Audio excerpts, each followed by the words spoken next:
You mentioned at the top of the session here, don't ask about questions.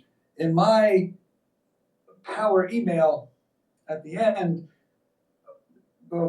I sometimes say, let me know if you have any questions. Do you believe that's wrong? I would remove it.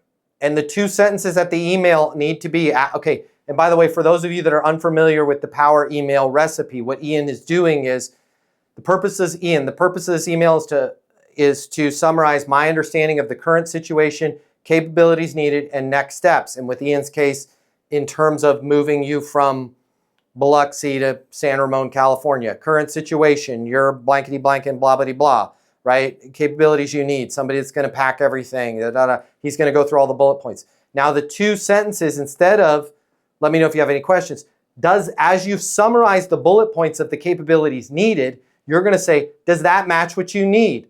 Question mark. And then the next question is, did I miss anything?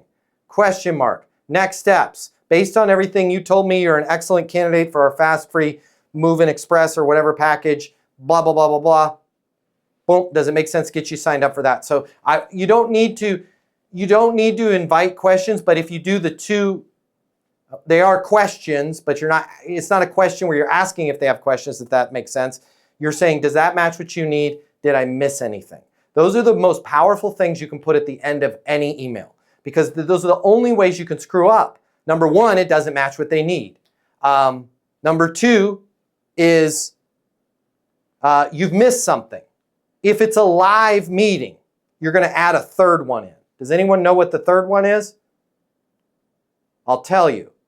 Right? So let's say I'm going to meet with Tony and it's a huge project. Tony, before we get started, what's the most important thing we need to accomplish? Well, Matt, I just want to go through everything on the sales coaching. Perfect. My understanding, your current situation, you guys are trying to get from 10 million in top line revenue to 20 million. You need a sales training program that everybody can access from their phones. You also want to be able to have them have live, and you want to be able to do a private just with your group once a month. Tony, does that match what you need? Yeah, Matt, it does. Cool. Did I miss anything? Nope. Tony, has anything changed since we last spoke?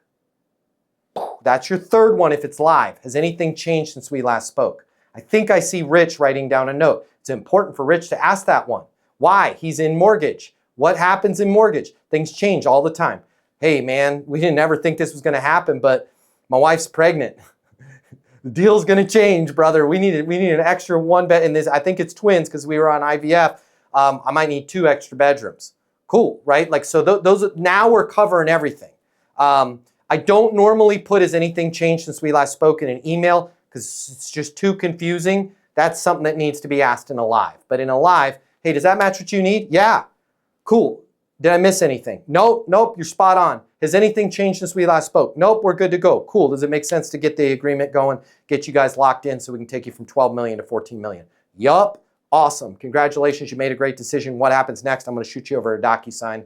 Once we have that, be 36 hours before the implementation team reaches out to you. Welcome aboard, right? This is how you skillfully navigate a meeting. But instead, what we do is, how's it going? I don't know. How's it going with you? Great. Cool.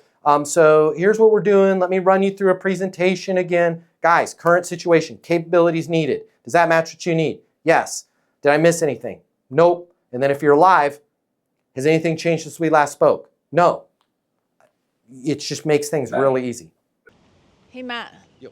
What's the nicest thing you've done for salespeople? The nicest thing I've done for salespeople, I think we should do it right now. Here's what I'm going to do. I'm going to give them the closing mini masterclass. It's normally $300. You're going to cover the cost. It's coming out of your pocket. Heather's going to cover all the cost for you. I want you to click the link here. I will get you the closing mini masterclass. You're going to close more deals. You're going to make more money. You're going to have more fun. Things are going to be great for you. And she's picking up the tab. You're welcome. She's picking up the tab. Click the link. I'll see you on the other side.